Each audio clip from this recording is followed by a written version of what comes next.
pakailah hidupku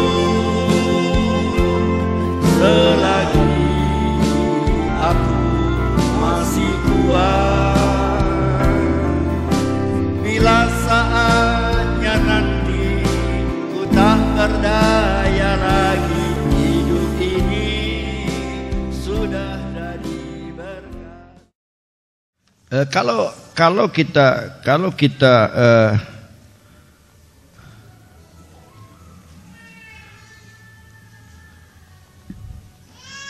rata-ratakan hidup seseorang,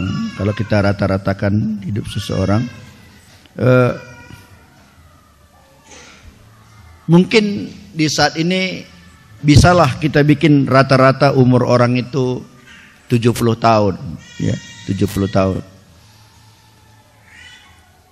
70 tahun itu kalau dikali 365 hari dalam setahun, ya. Jadi 70 tahun, kira-kira sampainya kamu 70 tahun? Ada yang udah lewat ya. Kira-kira sampainya? Ya, mudah-mudahan ya.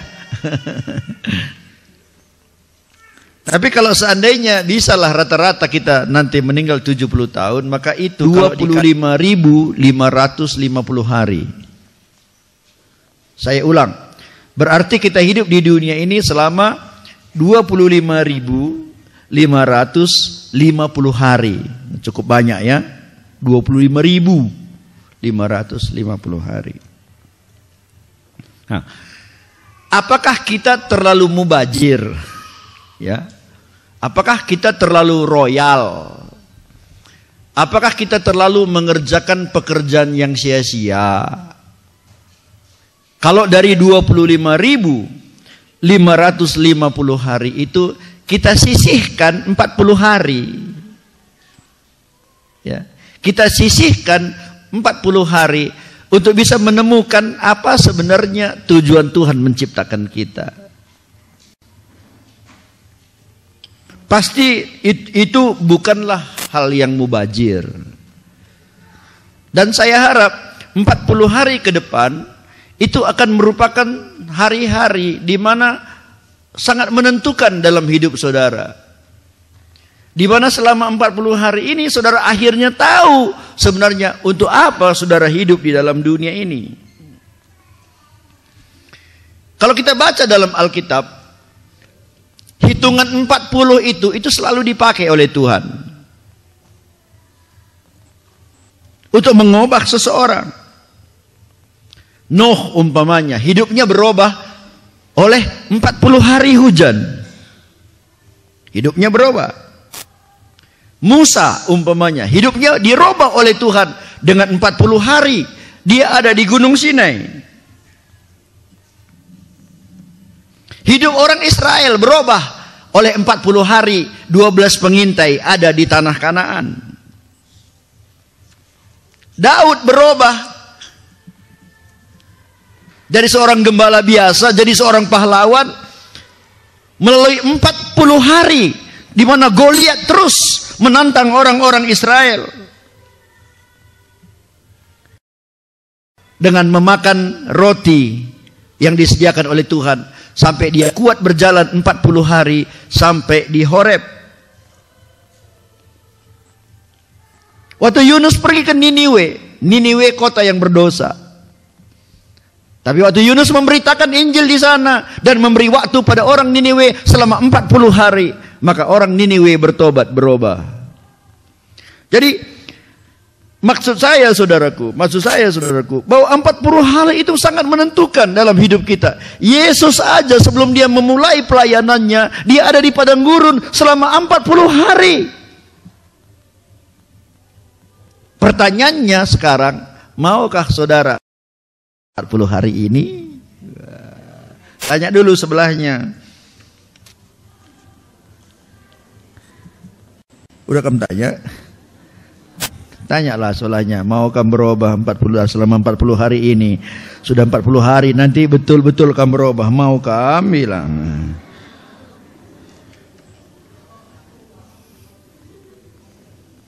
Nah, dari sini kita akan masuk di apa yang akan kita bahas dari Kolose 1 ayat yang ke-16. Karena di dalam Dialah telah diciptakan segala sesuatu yang ada di surga dan yang ada di bumi, yang kelihatan dan yang tidak kelihatan, baik singgasana maupun kerajaan, baik pemerintah maupun penguasa. Segala sesuatu diciptakan oleh Dia dan untuk Dia.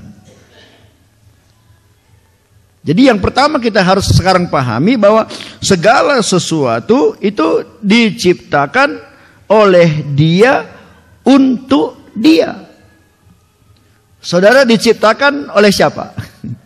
Oleh Tuhan. Untuk apa? Untuk Tuhan.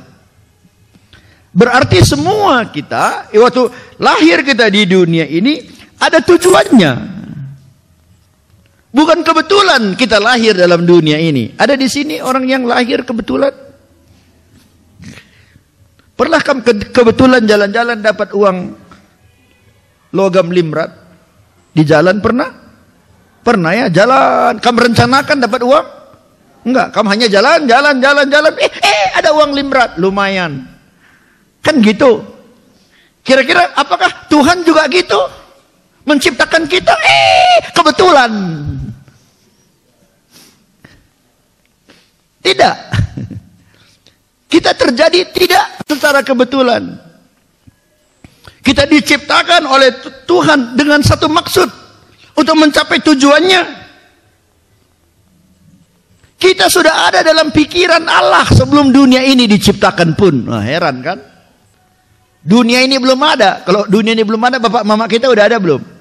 Belum. Nenek moyang kita belum ada. Nuh belum ada. Adam belum ada. Semua belum ada. Kita udah ada dalam rencana Tuhan.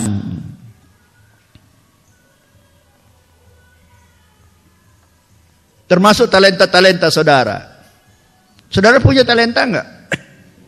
Coba dulu diskusi dulu kiri kanan yuk. Apa talenta Anda bilang coba. Sebutkan 2 entah 3 talenta yuk.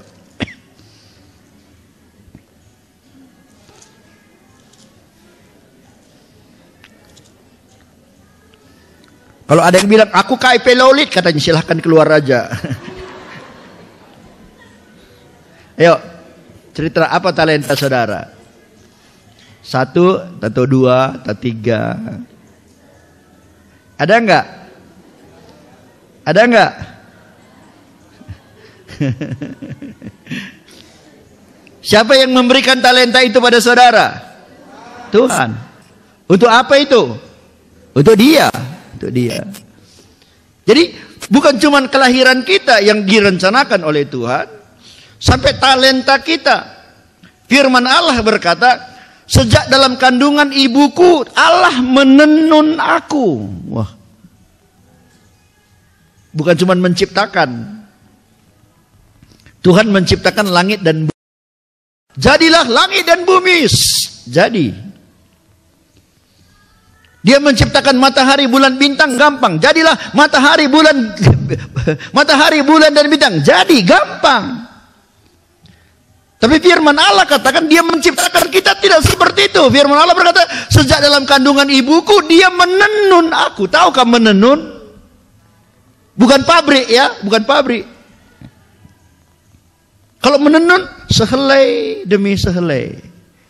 Aku pernah lihat orang truk katanya taruh benang cek truk taruh lagi satu benang truk menenun satu persatu.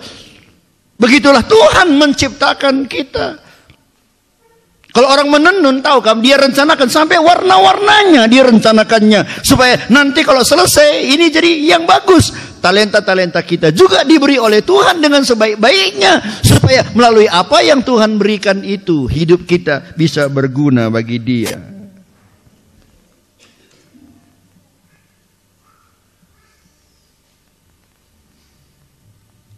Jadi itu sebabnya kalau udah tahu kita Tuhan yang menciptakan kita dan untuk Dia, kita harus belajar nih untuk menemukan apa sih tujuan Tuhan dalam hidup kita.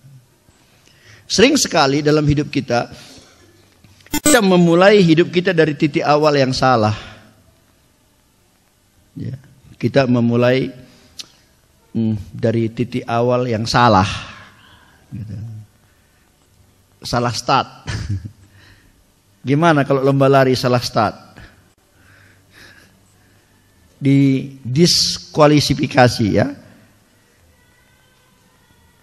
Dibatalkan karena salah start gitu. Apa diskualifikasi. Nah, salah. Sering dalam hidup kita bukan untuknya, tapi kita selalu memulai dari diri kita, bukan dari dia. Padahal kita sekarang belajar bahwa tujuan itu yang menentukan kita, bukan kita yang bergerak mencapai tujuan. Tujuan yang harus menarik kita untuk mencapai tujuan. Karena kalau kita aja jalan mencari tujuan, bisa-bisa kita bingung, nggak tahu harus kemana. Tapi kalau kita udah ngerti apa tujuan kita tinggal jalan aja, berjalan menuju tujuan. Jadi sekarang seharusnya Allah yang jadi tujuan kita. Semua yang kita kerjakan karena kita diciptakan oleh Dia untuk Dia. Seharusnya segalanya mengarah kepada Dia. Tapi sering dalam hidup kita udah salah fondasi. Akhirnya kita menjadikan hidup kita yang jadi tujuan.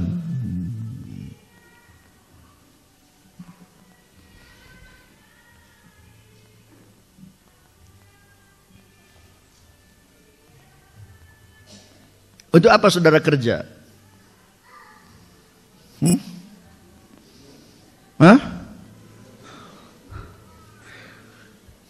Gelahlit nakanku, nakanku, ya kan, nakanku. Berhenti di situ. Untuk apa saudara sekolah?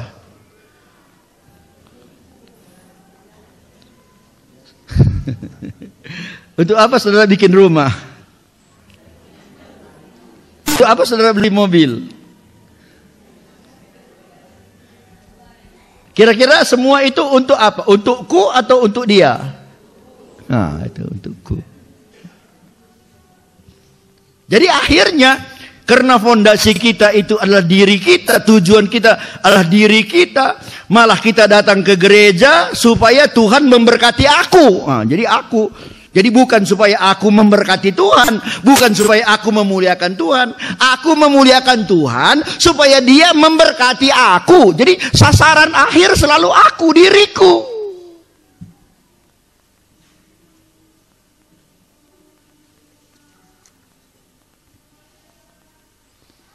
Coba tanya sebelahnya, sasaran akhir itu kamtah Tuhan, bilang.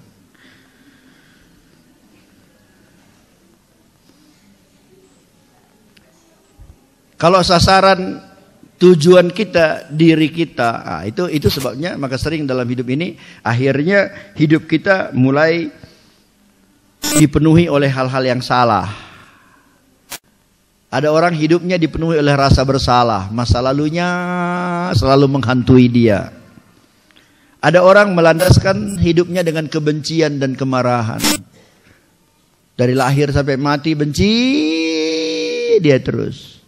Marah, nggak ada roh pengampunan di hatinya. Ada orang yang kehidupannya dia jalani selalu dengan penuh rasa takut. Dari pagi takut sampai malam takut. Ada seorang ibu nggak pernah tersenyum.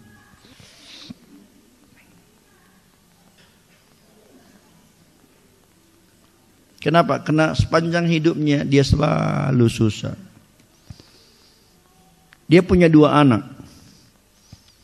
Satu jual payung, satu jual sepatu. Pada zaman dulu kalau kan belum ada jalan, orang kemana-mana pakai sepatu. Kalau hujan deras kemana-mana becek. Nggak ada orang mau beli sepatu. Kalau hujan becek, orang jalan apa kaki ayam aja. Karena kalau sepatu akan kotor gitu. Jadi kalau hujan, nggak ada orang beli sepatu. Tapi kalau panas hari, anaknya yang satu lagi jual payung. Jadi satu anaknya jual sepatu, satu lagi anaknya jual payung. Kalau panas hari, nggak ada orang beli payung. Jadi asal hujan hari, nggak laku lagi lah sepatu anakku itu. Kalau panas hari, aduh nggak laku lagi lah payung anakku itu. Nanti hujan lagi, aduh nggak laku lagi lah sepatu anakku. Panas lagi hari, aduh nggak laku lah. Itu sebabnya dia nggak pernah tersenyum. Karena apapun yang terjadi susah. Jadi akhirnya raja bikin sayembara, siapa yang bisa membuat ibu itu tersenyum akan dikasih hadiah, katanya. Seorang menterinya yang suka senyum, yang selalu ketawa senyum, dia bilang, aku coba raja ya. Lalu dia dengan raja bersama-sama ke rumah ibu itu. Lalu menteri itu mulai bisik-bisik di kuping si ibu. Akhirnya si ibu tersenyum. Akhirnya si ibu tertawa dia. Raja bilang, apa yang kau bisikkan? Apa yang kau bilang sama dia? Kau dapat hadiah kau ya? Lalu si menteri bilang, raja aku nggak usah dikasih hadiah. Aku bisa bikin dia tersenyum aja udah senang hatiku. Apa yang kau bilang sama dia? Kata raja, ku bilang sama dia, kalau hujan hari, ingatlah payung anakmu pasti laku. Banyak laku payung anakmu. Kalau panas hari, banyak sepatu anakmu yang laku. Jadi apakah hujan atau panas, pasti anakmu untung, laku jualannya.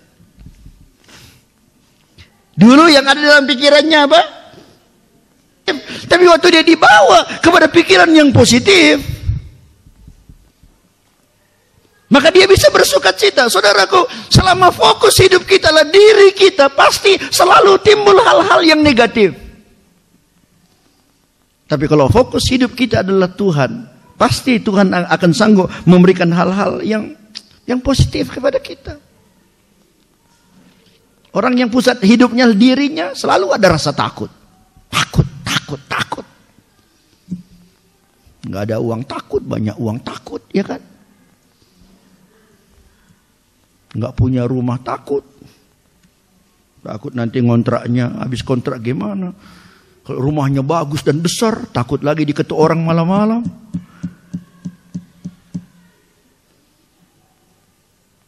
Nggak kawin takut, nggak punya anak takut, anaknya banyak takut. Suaminya jelek takut, suaminya cantik juga takut, ganteng takut.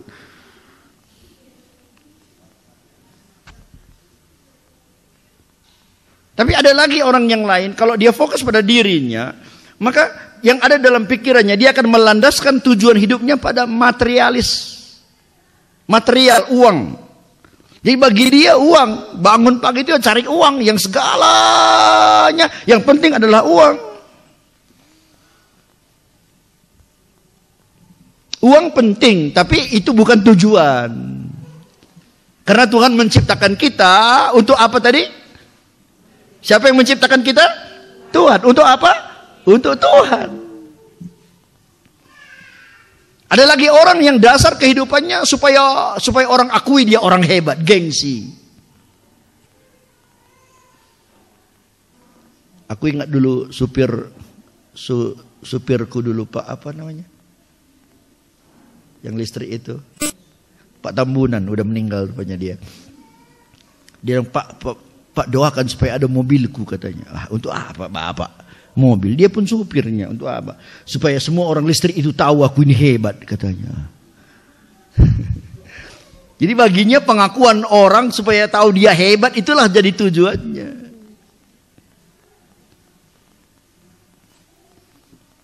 Sebenarnya dalam hidup ini tidak ada tujuan yang lebih penting. Tidak ada yang lebih penting dari mengenal tujuan Allah dalam hidup kita. Tuhan, Engkau yang menciptakan aku, Engkau yang memberi aku napas hidup. Untuk apa sih Engkau menciptakan aku? Kenapa mengetahui rencana Tuhan dalam hidup kita itu yang paling penting? Karena akhirnya apapun terjadi kita akan menghadap kepada Tuhan. Dengar ibu bapak, kita tidak bertanggung jawab pada pemerintah nanti, enggak. Kita enggak bertanggung jawab pada anak, orang tua, enggak.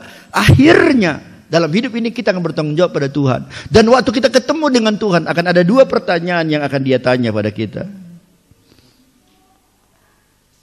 Bukan dua pertanyaan diagnostik ya. Yang pertama, Dia akan tanya, apa yang engkau sudah lakukan terhadap Yesus?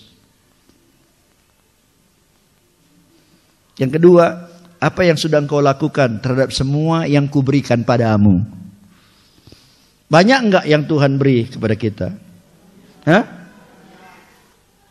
Terlalu banyak yang Tuhan telah beri, takkan mungkin ku balas dari apa yang ku miliki. Terlalu banyak yang Tuhan berikan pada kita. Amin. Nah, sekarang Tuhan bilang, aku udah kasih samamu. Apa yang kau lakukan pada semua yang kuberikan itu?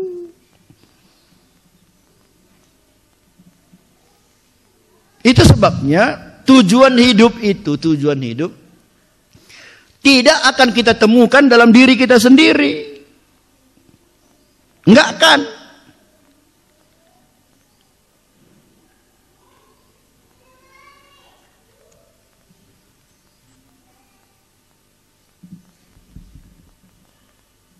Nah, seandainya ini seandainya ku kasih ini sama kamu, bingung kamu, apa ini, apa kompor, apa kudin, apa belanga, apa lembut, apa ini, bingung kamu umpamanya ya, karena nggak pernah kamu lihat, umpamanya nggak pernah kamu lihat.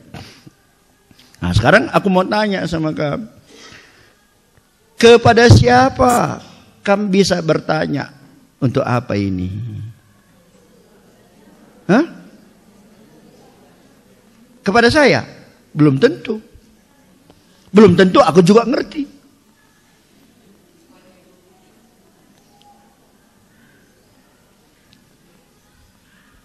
Kan ada orang dia beli aja nggak ngerti dia. Ada orang Manado karena banyak cengkehnya, pergi dia ke Jakarta, dia belinya kulkas besar, bawanya ke Manado. Kalau di kampungnya nggak ada listrik. Akhirnya dibikinnya lah kulkas jadi lemari baju. Bisa nggak kulkas jadi lemari baju? Bisa. Tapi apakah kulkas diciptakan untuk lemari baju? Tidak. Lalu kalau gitu kepada siapa ini bisa ditanya? Untuk apa ini gunanya? Kepada pabriknya, kepada penciptanya.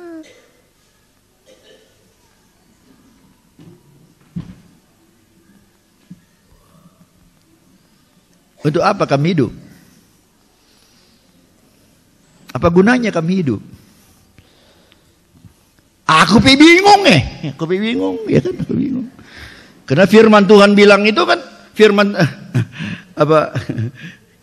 Hidup ini kan seperti roda. Tahu kamu roda? Apa? Gimana kalau roda? Hah? Song das, song terus. Kadang-kadang di atas, kadang-kadang di bawah. Itu masih lumayan. Kalau waktu kita di atas, haleluya, lumayan. Kalau lagi di bawah, ya Tuhan, saatnya nanti aku pasti akan naik lagi ke atas. Masih lumayan. Yang parah ialah dia muter-muter terus.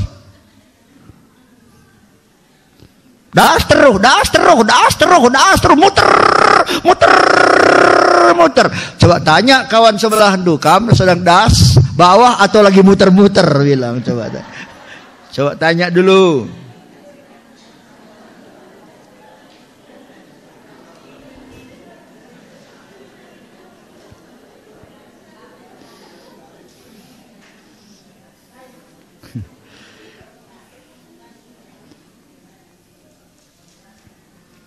Jadi kalau bingung tentang apa sih seharusnya tujuanku hidup di dalam dunia ini, tanyalah pencipta.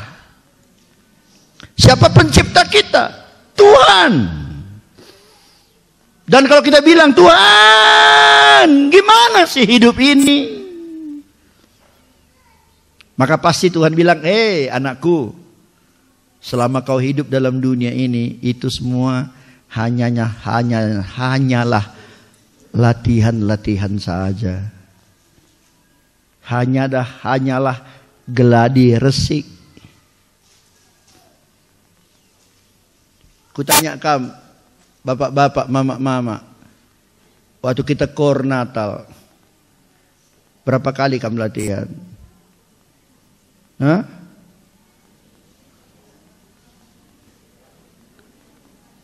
Berapa kali? Oh sering ya, sering. Waktu kamu latihan salah?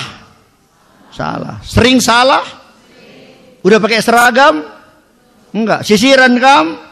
Enggak, bebas saja kan? Ya, latihan. Tujuannya semua untuk apa? Supaya tanggal 23 ku pakai seragamku, merah, kuning, dan jas di belakang. Nyanyi kami do mi sol do, supaya nanti nyanyinya bagus. Latihan. Tujuannya itu tanggal 23 itu supaya pada hari hanya semuanya bagus. Dengar ibu bapak, kalau kita tanya pada Tuhan, Tuhan akan bilang, selama engkau hidup dalam dunia yang 70 tahun itu hanya seperti latihan saja. Geladi resik, tujuannya apa? Pada hari hanya nanti bulululul nang isidu ale. Situlah Natal yang sesungguhnya. Kita menghadap pada Tuhan dan bilang, ya Tuhan, aku sudah 70 tahun hidup di dunia ini, udah latihan dan semuanya udah bagus Tuhan. Sekarang aku menghadap kepadamu. Tuhan bilang, bagus anakku yang baik, silahkan masuk ke tempat yang sudah kusediakan bagimu.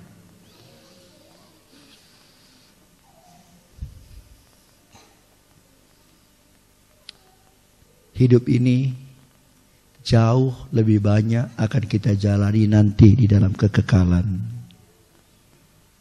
Di sana nanti.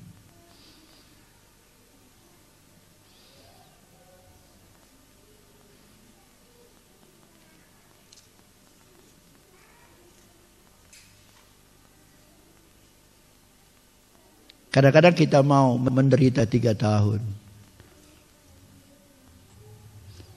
Menghabiskan uang beli pupuk untuk jeruk kita. Tiap hari ke ladang ngurus supaya sudah 3 tahun, 4 tahun berbuah.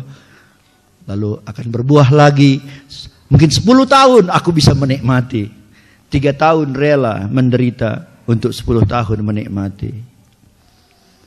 Kalau saudara mengerti konsep ini, meskipun dalam menjalani rencana Tuhan dalam hidup saudara, kadang-kadang banyak peperangan, banyak penderitaan, banyak pencobaan yang harus kita alami untuk berjalan dalam jalan Tuhan. Tapi kalau saudara ngerti satu hari nanti waktu selesai kita latihan di dunia ini, kita masuk ke pentas sesungguhnya hidup yang kekal selama-lamanya, maka yang 100 tahun ini tidak ada artinya dibandingkan dengan hidup kekal yang Tuhan sediakan bagi kita.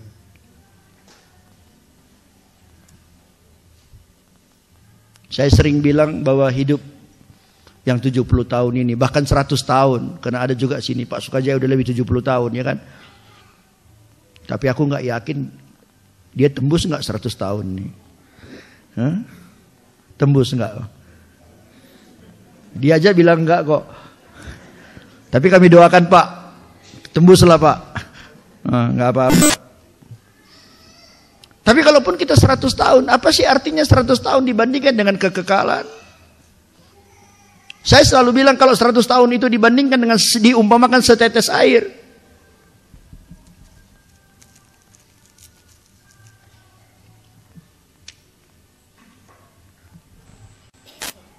Kalau 100 tahun itu hanya segini. Hidup yang kekal itu seperti banyaknya air Danau Toba.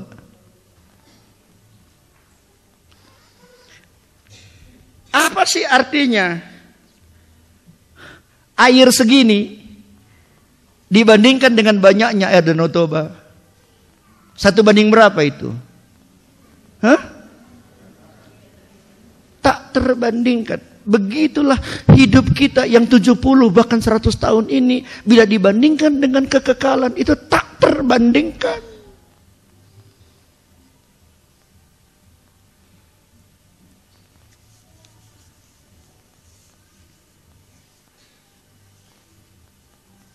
Jadi saya berharap gini, Ibu Bapak, supaya kita tiap-tiap hari bisa mempersiapkan hidup kita bagi tujuan Tuhan, bagi tujuan hidup yang kekal. Kita harus selalu menganggap hari ini adalah hari yang terakhir.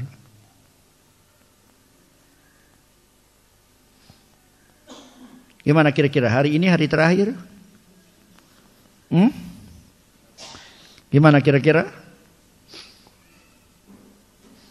Maybe yes, maybe no. Mungkin dia, mungkin tidak. Siapalah yang tahu? Semua itu di tangan Tuhan. Tapi bagi kita sepertinya hari ini adalah hari terakhir. Artinya setiap hari kita siap untuk meninggalkan hidup yang sementara ini dan masuk dalam hidup yang kekal. Nah, kalau begitu, selama napas masih ada, selama hidup masih ada, biarlah kita mengizinkan Tuhan menggunakan hidup kita ini untuk mencapai tujuan Tuhan. Saya ulang, selama napas masih ada, biarlah kita membiarkan Tuhan memakai hidup kita untuk mencapai tujuannya. Bukan terbalik. Bukan kita gunakan Allah untuk mencapai tujuan kita. Sama enggak itu? Sama enggak? Enggak. Kalau yang pertama, tujuan akhir kita adalah bagi Tuhan. Kalau yang kedua, tujuan akhir kita adalah diri kita sendiri. Tadi di dalam visualisasi, ya, visualisasi. Dikatakan tadi bahwa tujuan ini adalah ujian, hidup ini adalah ujian. Apalagi tadi? Yang kedua, kepercayaan. Dan yang ketiga adalah penugasan sementara. Nah, itu nanti saudara bisa dapat dalam renungan hari Rabu atau hari Kamis, ya, Rabu atau hari Kamis.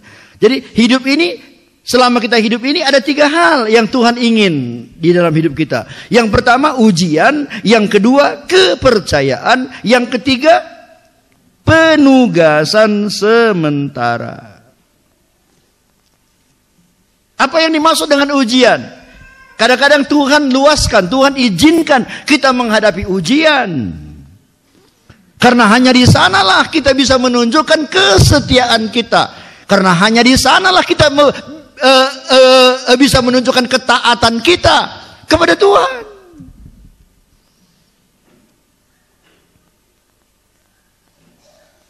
Waktu Tuhan melihat Abraham, sayang kali dia sama Ishak. Tuhan berpikir, Abraham ini lebih sayang mana dia, sama Ishak atau sama aku? Apa yang Tuhan lakukan? Tuhan uji Abraham. Bawa Ishak ke Bukit Moria, persembahkan. Abraham setia enggak? Setia. Abraham taat enggak? Taat. Di mana dia buktikan? Aku kok rasanya jawaban itu kurang apa kurasa ya? Apa memang kekenyangan tahun baru kurasa ya? Masih banyak kue di rumah tuh. Belum sarapan tadi pagi. Abraham menang enggak? Naikkan kuncinya sedikit. Abraham menang enggak? Abraham taat enggak? Abraham setia enggak? Kapan kelihatan? Waktu ada ujian. Tapi Adam dan Hawa gagal kan? Tuhan bilang semua boleh dimakan kecuali satu. Mudah enggak? Mudah apa tidak menurut firman Tuhan? Mana lebih mudah daripada semua nggak boleh makan, cuman satu yang boleh makan. Pasti yang Tuhan berikan itu sebenarnya bukan sesuatu yang sulit. Semua boleh makan kecuali satu. Tapi Adam dan Hawa gagal. Tapi Abraham berhasil. Nuh berhasil.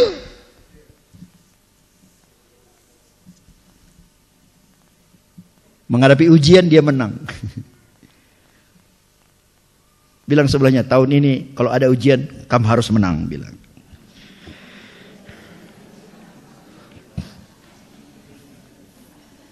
Yang kedua, kepercayaan. Tuhan memberikan banyak kepada kita, itu kepercayaan. Di Alkitab kan ada Tuhan yang pergi ya, yang memanggil hamba-hambanya. Satu dikasih 5 talenta, satu dikasih 2 talenta, satu dikasih 1 talenta. Mereka dipercayakan.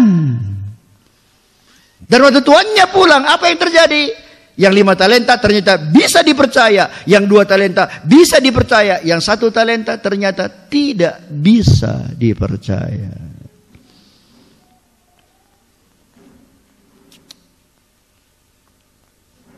Yang Tuhan percayakan pada saudara banyak enggak?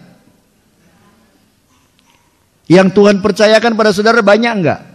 Banyak. Oke, aku mau tanya, saudara bisa dipercaya?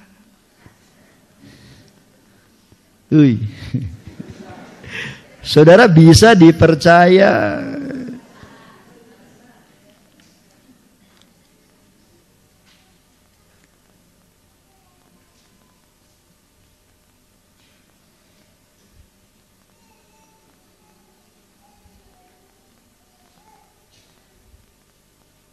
Kalau saudara numpang di satu rumah,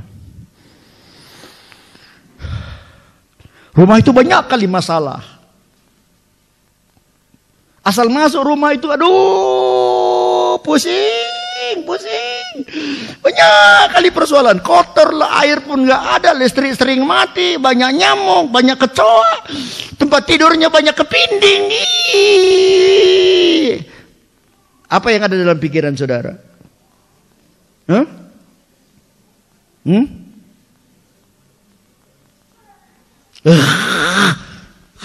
Nggak mau lagi lah kalau di sini. Pergi aja aku, pindah rumah aja. Ngapain aku rumah? Itulah sebabnya kalau Tuhan banyak izinkan percobaan dalam hidup kita, gitu. Supaya akibat banyak percobaan, banyak kesusahan, jadi jengkel kita. Ngapain lah aku di dunia ini lama-lama? Tuhan, bawalah aku ke surga, gitu. Karena kalau semuanya enak di dunia ini, akhirnya lama-lama kita jadi cinta pada dunia ini. Kalau satu duta besar dikirim, umpamanya ada duta besar Indonesia dikirim ke Amerika, senang dia di Amerika, sampai nggak mau lagi dia tinggalkan Amerika. Maka sebenarnya dia sama dengan pengkhianat. Karena dia dikirim ke sana untuk kepentingan negara kita, bukan untuk Amerika.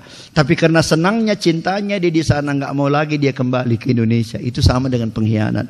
Kalau ada orang Kristen, dia hidup dalam dunia ini, dia sudah terlalu mencintai dunia ini sampai tidak ada kerinduannya pun tentang hidup yang kekal. Sampai nggak peduli lagi dia bahwa hidupnya Tuhan maksudkan untuk hidup yang kekal. Dia sama seperti orang yang mengkhianat kerajaan Tuhan. Karena firman Tuhan katakan kita ini adalah utusan-utusan di dalam dunia ini. Nah, oleh sebab itu, yuk kita awali tahun baru ini dengan belajar mengurangi kegiatan untuk diri kita. Dengar, saya mau komentari ini.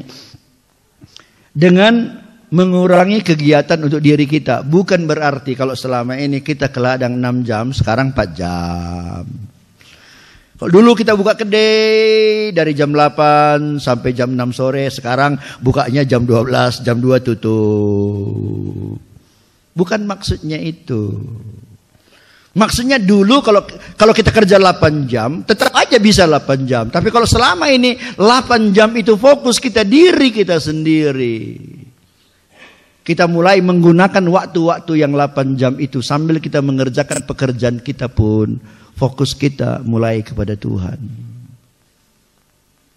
Itu yang dimaksudkan dengan kita mengurangi kegiatan kita dan mengalihkan kepada sesuatu yang lebih penting. Apa hidup yang lebih penting daripada fokus pada diri sendiri? Yaitu kita mulai mencari sebenarnya apa sih tujuan Allah di dalam kehidupanku? Dalam Roma 11, itu yang saya katakan tadi di halaman yang saya minta diganti tadi ya. Roma 11 ayat 36. Dikatakan di sana, sebab segala sesuatu adalah dari Dia dan oleh Dia dan kepada Dia. Bagi Dialah kemuliaan sampai selama-lamanya. Jadi segala sesuatu, napas hidup kita pun dari Dia, anak kita pun dari Dia, keluarga kita pun dari Dia, pekerjaan kita pun dari Dia, uang kita pun dari Dia, segala sesuatu dari Dia dan oleh Dia dan hanya kepadanya. Kesimpulannya apa? Bagi Dialah kemuliaan sampai selama.